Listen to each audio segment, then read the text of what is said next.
Hello, it's the Great Canadian Bagel here coming to you with the last update to the French presidential election series. So just right off the top, I will start with some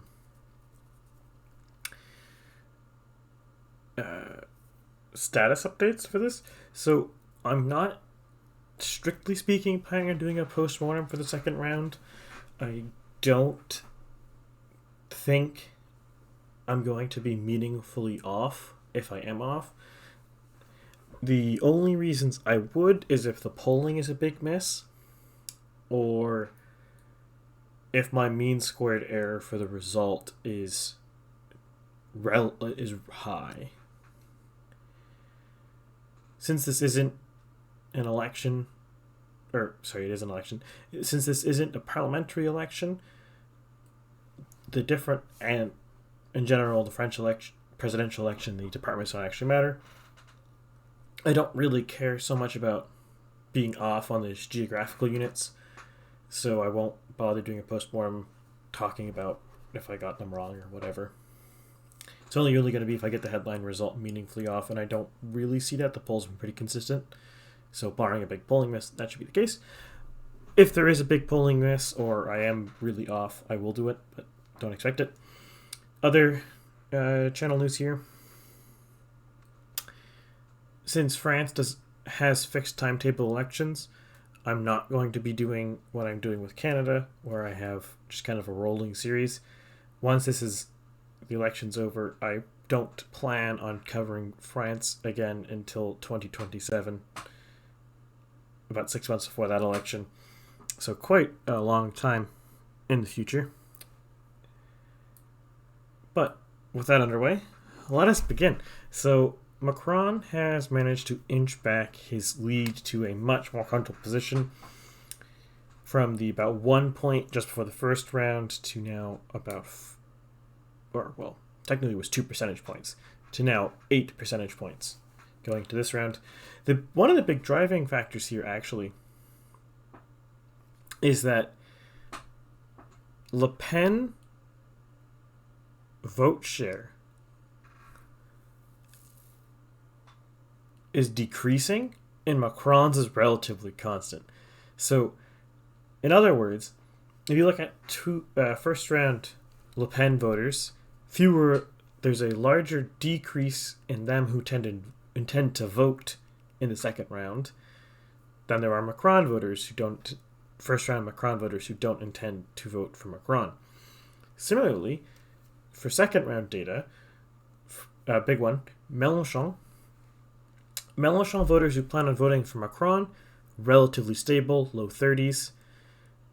But the ones who plan on voting for Le Pen have actually decreased from low to mid 20s to now high teens. And this is two particular examples, but it seems across the board. Now, I will stress here, this could be polling error. However, if the polling is correct, this seems to be the case that Le Pen, people who prefer Le Pen to Macron do not think she's going to win, so they do not intend to vote. That's what it appears to be. And to go back to a previous assertion I've made, which is based off of really only looking at the demographics of the polling and who supports what, and then doing some iffy projections on the entire population, I think I think Le Pen has more actual support among voting eligible population. Macron just has a decisive edge among people of the likely voter population. So, in an event that every single person in France voted, I think Le Pen would have a narrow victory. However, since not every single person in France is going to vote, and disproportionately people who support Le Pen or are sympathetic to Le Pen do not intend to vote, I suspect, and the model shows, that she's likely to lose. Now, there's some specifics going on. One thing that won't really be captured in the polling, which can happen and affect the result, could be the debate performance. I believe the debates were Wednesday this week. I didn't watch them because I don't speak French, so they're not very useful to me. But their results really wouldn't have been captured in much polling. There hasn't been a ton of polling since about Tuesday. There's been some, but not a lot. And a lot of that polling was conducted before the 20th. I don't think there's... And I don't want to look, but I don't think there's many polls post the 20th that have been conducted, that have been released at the time of making this video, which is, technically speaking, it's being made Friday, but it's 1:30, so... I don't know why I always make these videos in the middle of the night, but I do. So, it is possible that the debate performances could affect this, and I suspect if there is a large swing and a large quote-unquote polling miss, it's probably the debates that have swung it. But in the end, I don't really think there will be. I'll be surprised if you see such a swing that you saw in 2017 happen this time around. Now, what would this result mean to France if Macron wins? Well, if Macron wins, France is really not going to change too much of its social policy it's currently doing. It's still going to be pushing towards being quote-unquote carbon neutral. It's going to continue to have a high immigration rate. It's going to continue to integrate into the EU. It's going to continue to have the relatively business-friendly approach to the economy. It's probably going to continue to have the same cost of living issues that it's currently having. It might even get worse because a lot of these green policies, in the degree that they're being forced, and when I say forced, I mean like the speed they're being implemented in, is inevitably going to cause a huge amount of cost of living problems to anybody. I mean, just a basic one. You try to push for more renewable energy. Renewable energy is horribly cost ineffective compared to nat gas or nuclear. So, frankly, actually, luckily for France, they are much more pro-nuclear, so that electricity side probably won't be as big an issue. But these kind of policies do drive up the cost of energy. They do drive up the cost of transportation. They do drive up the cost of most things. So that shouldn't be too surprising if the cost of living problem in France continues to go. Now, Macron has 5 years to address this. But given his last 5 years, I'm not expecting him to address that, at least directly. Maybe he will indirectly benefit, but I suspect there won't be much indirect benefit from this. So, essentially, all of the underlying problems that are happening in France that have caused Le Pen to rise, and Zemmour, to a lesser extent, I don't think any of these problems are going to be solved in the slightest, not even in a single iota. And going into 2027, it likely going to be the result that if none of these underlying problems change, the underlying problems be the rising, the terror attacks that are happening relatively frequently in France. I mean, look at Sweden this last week. I mean, that's not France, but similar idea. The large influx of immigration coming in, threatening French cultural identity, which the French, more so than most other cultures, are very, very proud of their cultural identity.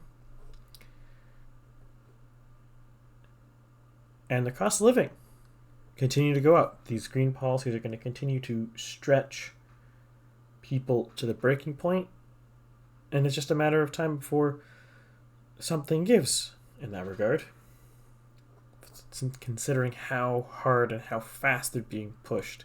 Because, again, let's not forget, a lot of these people who are pushing these climate policies think this is a global emergency, to the point that oftentimes they talk about potential human extinction as a result, which is pretty nutty.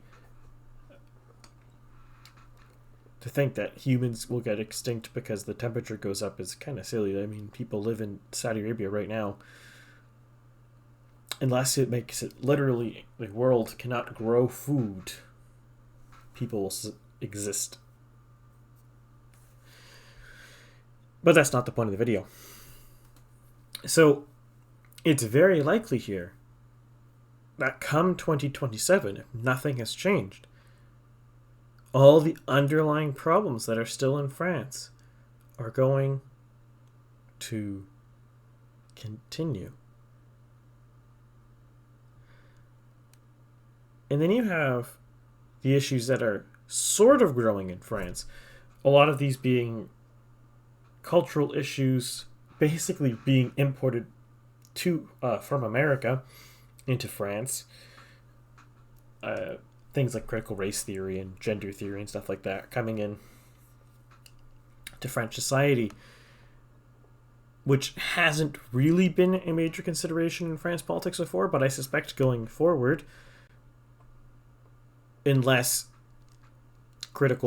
these various critical theories get robustly defeated in the Anglo world, they will continue to come in and pressure France in the exact same way that they're pressuring Anglo countries. Though I suspect the French will care even less for it than the English do. So what does this mean? Well, I think Macron stands a great chance at winning Sunday. But barring an amazing term, strong performance, and him solving these issues, I suspect Le Pen, maybe Zemmour, or possibly some other standard bearer of the French populist right will walk in 2027. If Le Pen finishes his performance up 13 percentage points from 2017, and 2017 was, I believe, 16 percentage points better than her father's performance in 2002.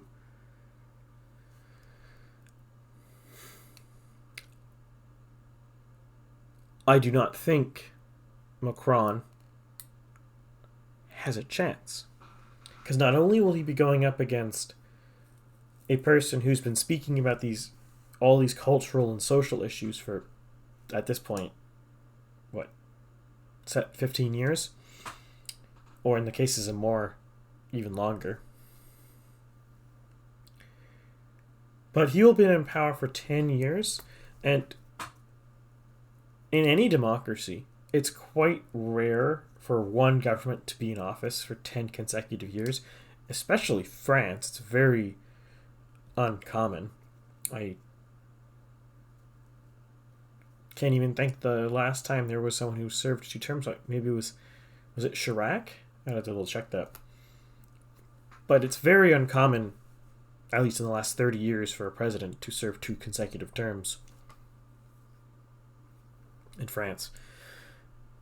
And frankly, most countries, it's rare to serve 10 years in office.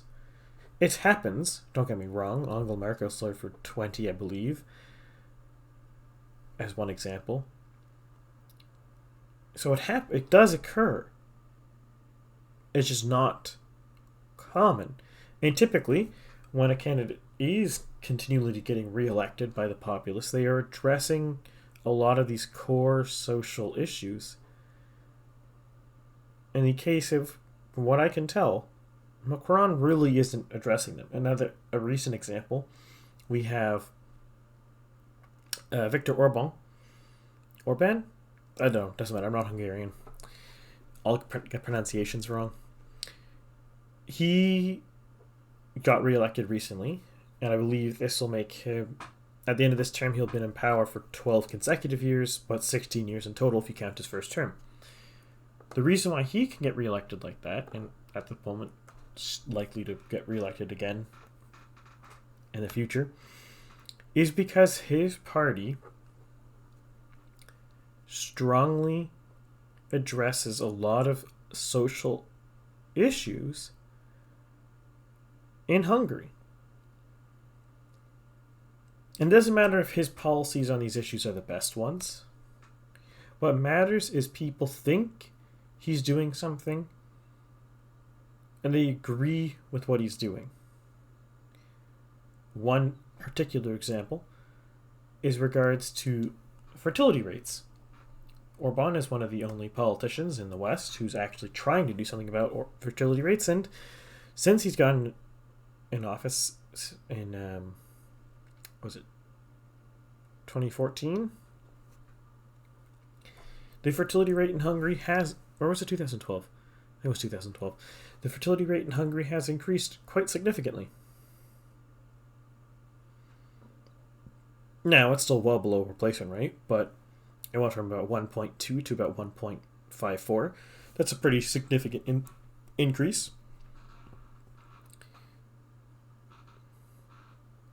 The point of this, though, is that if you are a French person, particularly if you're a French person, you dislike the populist right. I don't want to say far right, the populist right. Do not think that this election is the end of it. In fact, assuming Le Pen doesn't win, which it doesn't look like she will, I think this is just going to be the springboard to Le Pen or Zemmour winning 2027. The center left, or the left wing in France, is very demoralized, and their voting intention, or their second round participation rate is extremely low. And I think it'll be even lower in 2027 matchup if it's a third matchup between Macron and Le Pen. The right wing of France, especially the populist right of France, is growing significantly. You look at 2017, in the first round, Le Pen got about 21, and Dupont-Aignan got about 5 for 26. And a lot of Dupont-Aignan supporters did not go on to support Le Pen. It was about 50-50 Macron-Le Pen, and 33-33 Le Pen, Macron abstain.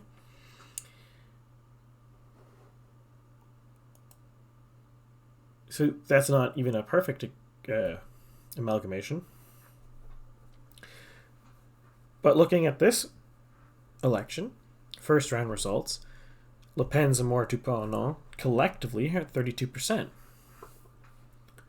32% up from 26. That is a 6 percentage point increase on populist right-wing candidates in France in their collective vote share. The center-right in France went from about 20% to 5%. The center-left in France is actually, to be fair, Parti Socialiste and the Greens collectively fielded a candidate in 2017, so they're about the same vote share. And Mélenchon is actually roughly about where he was. A little better, but not notably. So what we're seeing is the left in France seems to have stayed roughly the same, though arguably more populist as well. The center in France is getting smaller. Specifically, the center-right in France is getting smaller. Macron's base is kind of merging with the center-right. But in 2017, he was more centrist, and now he's more center-right. The traditional center-right party is collapsing, and the populist right is engorging. I don't really see any of these trends changing up until the populist right elects a candidate and that candidate fails. Then it could change. If that candidate succeeds by whatever definition of success the populist right in France deems success, it will only embolden further populist right candidates. And even if that populist right candidate who does eventually win does a bad job, that doesn't mean it will take the wind out of the sails of the populist right? It depends on how they do a bad job. They do a bad job because they don't do anything. Well, that's not going to change anything. It's just going to be the populist right voters will be like, oh, well, this person lied to us. They played us. If the candidate does implement some populist right policies and they turn disastrous, that could gut the movement. Though, it is hard for me to see how a lot of these could be disastrous, because a lot of the more, what's the word for it? A lot of the higher risk, higher reward or positions like Frexit are definitely on the down low these days. So you start removing things like Frexit, and you're only talking about immigration reform, a potential ban on Islam in France, measures to increase fertility rates and reduce the cost of living. There's not a lot of things that can go wrong there. I guess if you're Muslim in France, that'd be disastrous, but frankly, I don't really think they would do an outright ban. I don't think that they could legally do it. Though, based on his rhetoric, I think Zamor would if he could.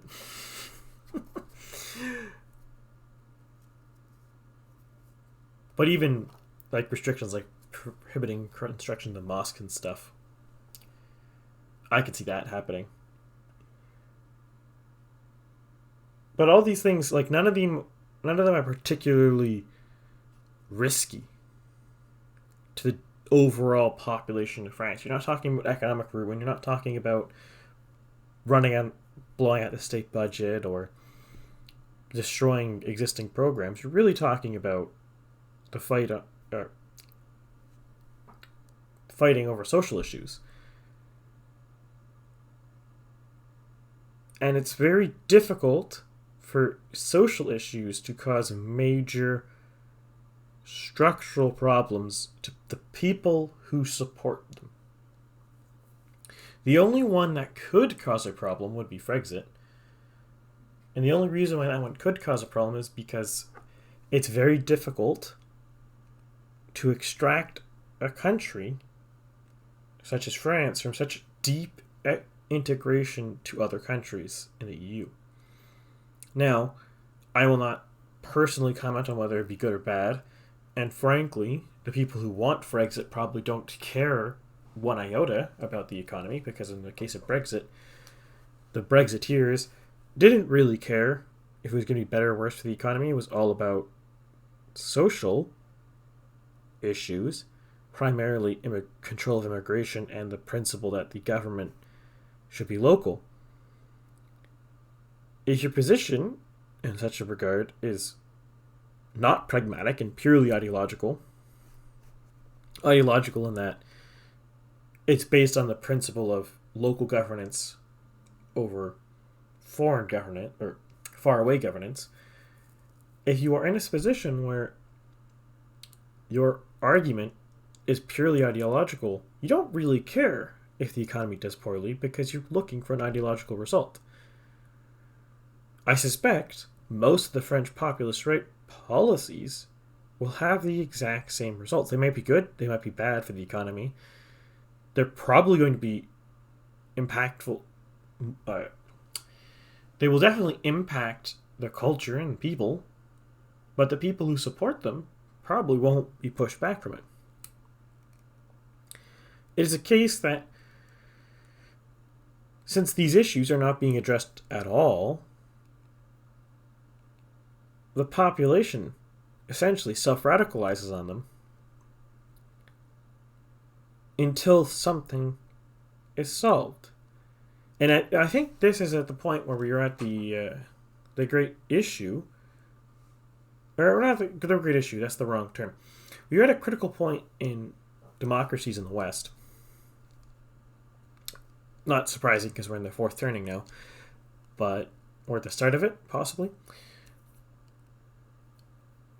But the leadership of the democracies do not seem to be particularly virtuous people. Now, this is not necessarily to condemn Macron or Le Pen. I mean, I guess Le Pen isn't in charge, but this is not to condemn either of these French politicians because I don't really know enough to want to comment on them. But the general trend is that the leadership of countries is more interested in preserving their own wealth or furthering their own wealth than actually doing good for the country. Now, this isn't a bug per se. It really is just a symptom of the disintegration of civic knowledge, i.e. how the system works, and civic involvement. And it's really not until those things get rectified that the issue can be solved. Now, the worrying question for a lot of people is, will these questions be solved, and will the electorate be able to put in power leaders who are genuinely virtuous before they get so fed up with democracy they don't care anymore and they vote for an autocrat?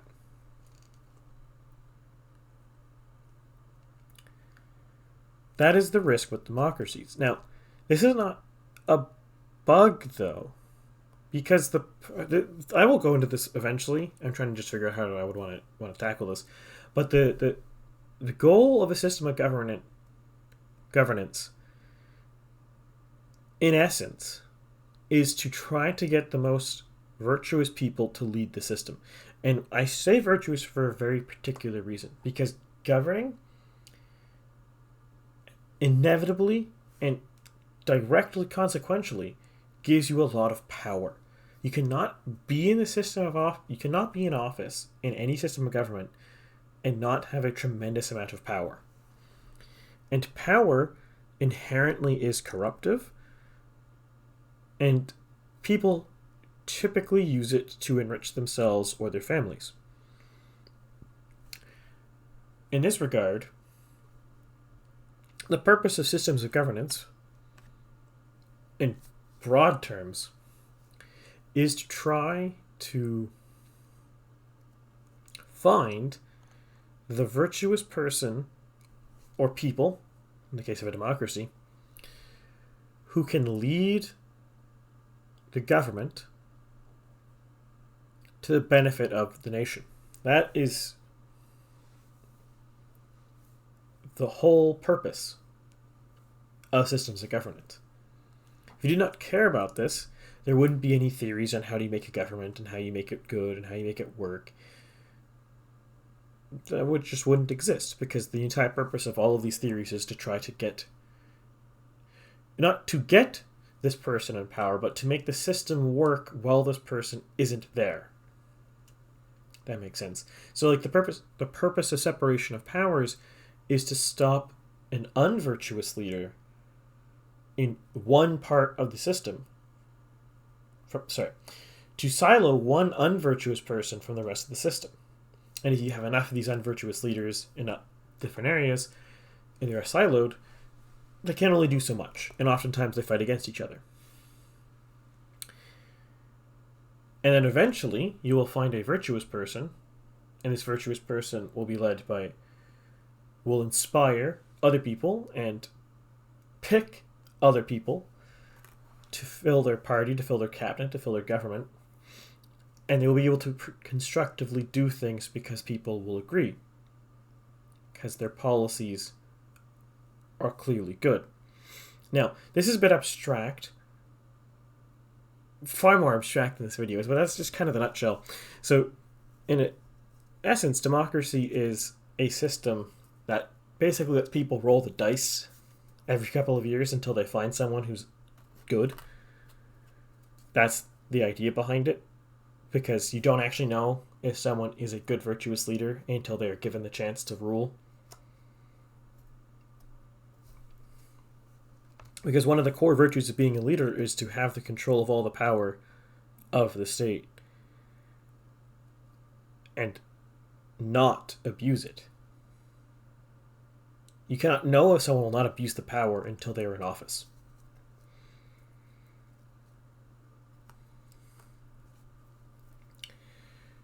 But with that, I'm going to end the video here. There's not too much more to talk about, but I will just give a quick summary.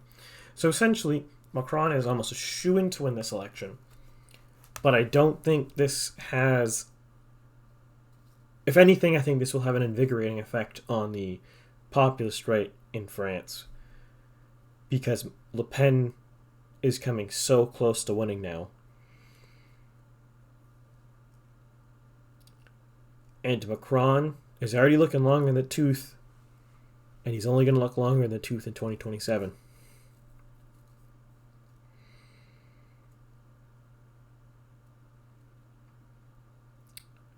So,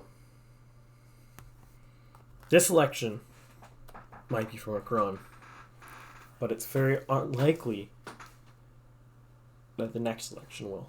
That's what it looks like. But